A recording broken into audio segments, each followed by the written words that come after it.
Hey there YouTube, I'd like to show you guys this gaming rig that I put together for under 1200 bucks, and it's pretty damn good I think for that price. So I'll start showing you guys the basics.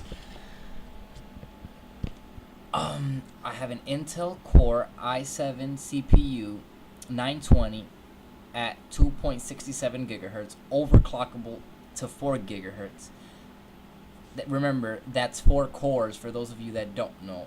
That could be overclocked at 4 gigahertz, which I have myself have never found the necessity to ever even consider overclocking it. It runs perfectly fine. I have 8 gigs of DDR3 RAM, a 64-bit operating system, Windows 7 Ultimate. That's really the only way to go if you're gonna go operating system wise. You don't want Vista, horrible for gaming, and XP's a little too outdated by now, so you might want to consider getting Windows 7. Anything else is not an option. Mind you, 64-bit operating system is definitely what you need if you want to get the full advantage of your raw access memory right here. Now, I'd like to start showing you guys the inside of my rig. This right here is the power brick. I think 700 watts. I'm not sure. It might be a little more. I don't remember. It's been some time now. This right here would be my graphics card. It's an NVIDIA GTX 260.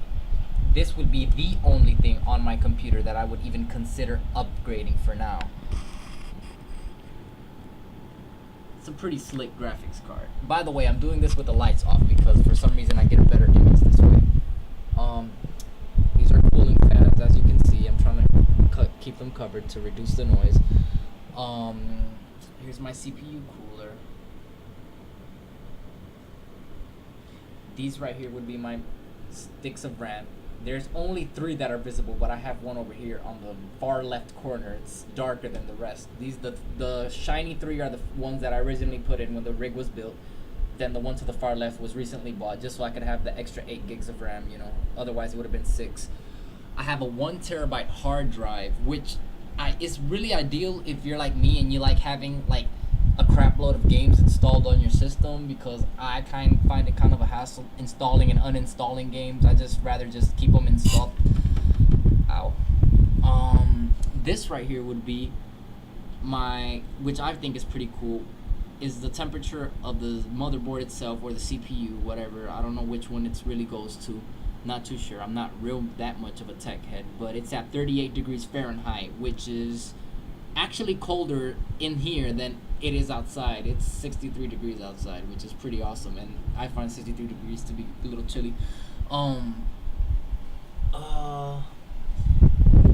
I mean, you guys can build a rig like this easily right now for about under $1,000. I mean, there's a lot of shortcuts you probably have to take, but a good gaming rig, solid, good for at least 2 to 3 years, possibly more, under $1,000.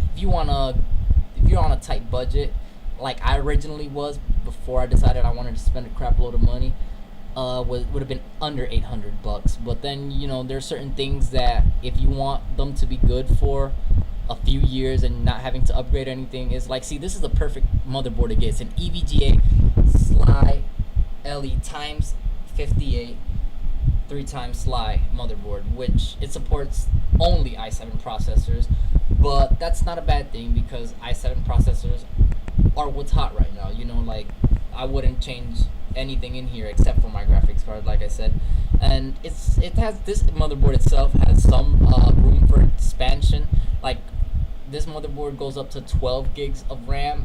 A lot of motherboards nowadays will expand to 16, some ridiculously even 18 gigs of RAM, which that's something that I wouldn't recommend for you unless you're planning on like hacking a World Bank or something. I don't know. But yeah, that's pretty much it. And when you guys go around trying to build these things, do your shopping around, do your research. Don't go and buying the first thing that looks cute or the first thing that looks awesome, because what you're gonna end up doing is having a nice looking parts but incompatibility out the ass. You know, you want to make sure everything goes hand in hand. You know, like your motherboard is good with your, you know, your graphics card. You know, example, my graphics card is a 3x Sly. You know, that yeah, slide ready. So like it only makes sense to have it with a slide motherboard. You know, I would recommend, if there is one near your house, go to Micro Center. They have good prices for all this stuff. Or you could buy the parts online from other people, which I don't recommend due to warranties and other things that people don't tell you when they're selling you things. Yeah, but that's pretty much it. And remember, you're building these things to last you. It's no point in buying a gaming rig if you're only going to have it for a year and then have to upgrade, because it's like, you know, you don't buy an Xbox 360 or PS3 to then have to get a new one a year later. No, you buy an Xbox 360 or PS3 and it's supposed to last you pretty much as long as the system's out on the market, even though that's not the case, particularly with 360s. But you know, that's about it, man. The best of luck to all you guys trying to make a gaming rig, and remember, you don't have to spend an arm and a leg to have a good gaming rig. All right, good luck, God bless.